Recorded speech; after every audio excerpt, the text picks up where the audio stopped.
Well, let's talk inflation. And of course, every day we talk about all the items and the prices that we're seeing going up. But a lot of folks are also worried about their 401k. Oh, for the love. Yeah, pensions and other long-term saving plans. But when was the last time you actually checked your balance, like on your 401k? Are you afraid to? I certainly was afraid to. And I tried to tell you not to do it. I know. They say not to do this, but I'm going to check my 401k. Don't do it, Mike. Don't do it. Don't do it. I wouldn't do it. Ah! Ah!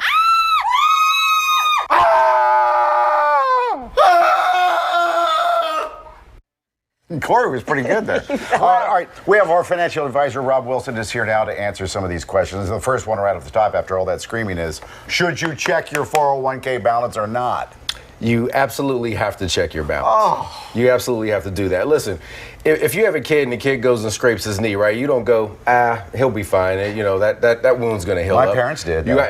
Some of us get a little bit more tough love than others, I'm right? going to turn you forward. So but, you have to go look at it because just ignoring it doesn't mean the problem is going to get better.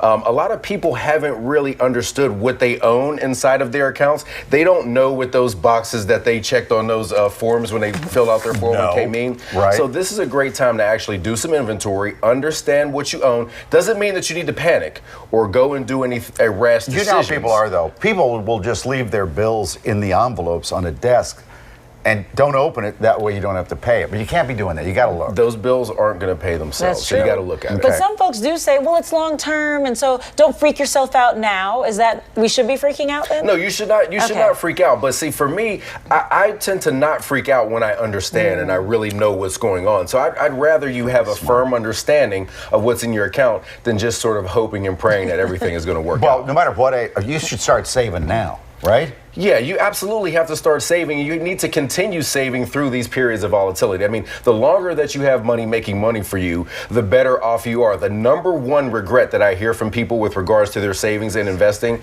is that they wish they had started earlier. Oh, God, So yes. if you can do that, you give yourself the ability to take advantage of compound interest over time. And what about your employer's contributions? How should we be handling that when it comes to what?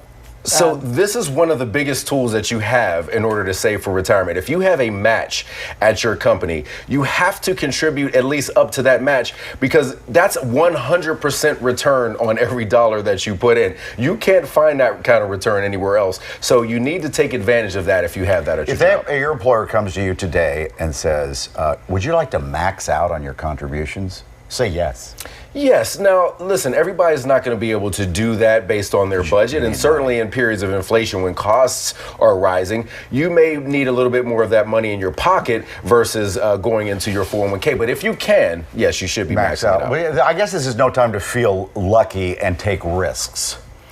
So it depends. If you're close to retirement, let's say you've got 3 years, 2 years to retirement, your stomach cannot take all of the volatility that's in the market, right? So you may need to take some risk off the table.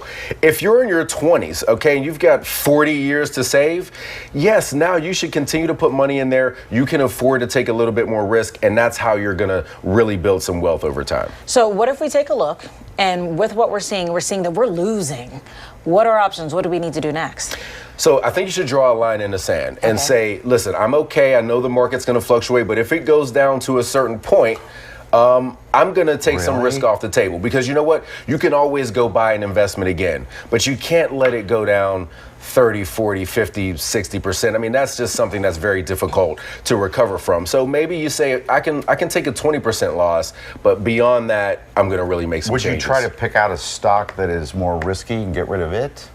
Oh, for sure. Yeah. So, for example, a lot of people who are in their 20s started investing during the pandemic, and they were investing in Bitcoin and all of these other cryptocurrencies. Well, Bitcoin's down 50% or more from its high. If you have a bunch of that in your portfolio, now might be the time to maybe, relax on that stuff and get into some more stable investments that we have some information about and that we know that are going to grow over time. Okay. So again, if you're closing in on 65, they're probably the most nervous. Ratchet it down a little bit because you just don't need to get on this roller coaster. If things recover, you can certainly get back in, but now's not the time to be a hero. Okay.